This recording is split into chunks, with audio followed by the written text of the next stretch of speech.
Hello students, इस video में हम क्लास 9 की एक्सरसाइज 6.1 के पहले क्वेश्चन को कैसे हल करना है ये सीखेंगे।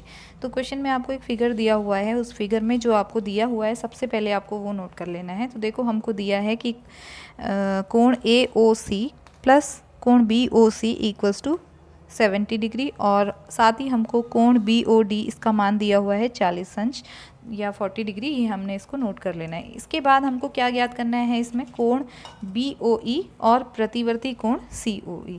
तो देखिए इसको कैसे हल करेंगे। बच्चों, आपको मैंने बेसिक्स भेजे थे और उनको समझाया भी था, तो आपने मेरे आई होप कि आपने सबने अच्छे से उसको समझ लिया होगा।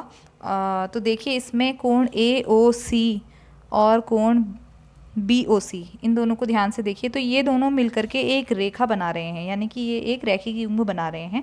तो इसलिए इन दोनों का जो योग होगा वो 180 अंश के बराबर होगा। तो हमने यहाँ से इस प्रश्न को हल करना शुरू किया है।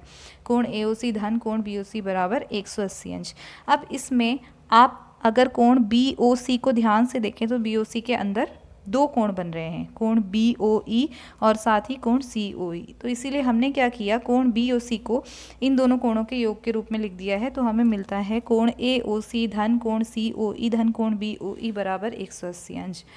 तो बच्चों, इस समीकरण में अगर आप जो बाईं ओर कोण AOC धन कोण BOE है उसको एक साथ लिखें तो आपको इन दोनों के कोणों का योग प्रश्न में 70 अंश दिया हुआ है।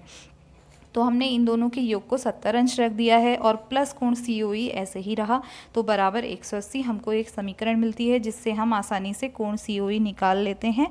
तो हमें मिलता है 110 अंश। इसके बाद हमको प्रतिवर्ती कोण BOE ज्ञात करना था। तो कोण BOE कैसे ज्ञात करेंगे, देखिए हमको कोण BOD का मान दिया हुआ था 40 अंश।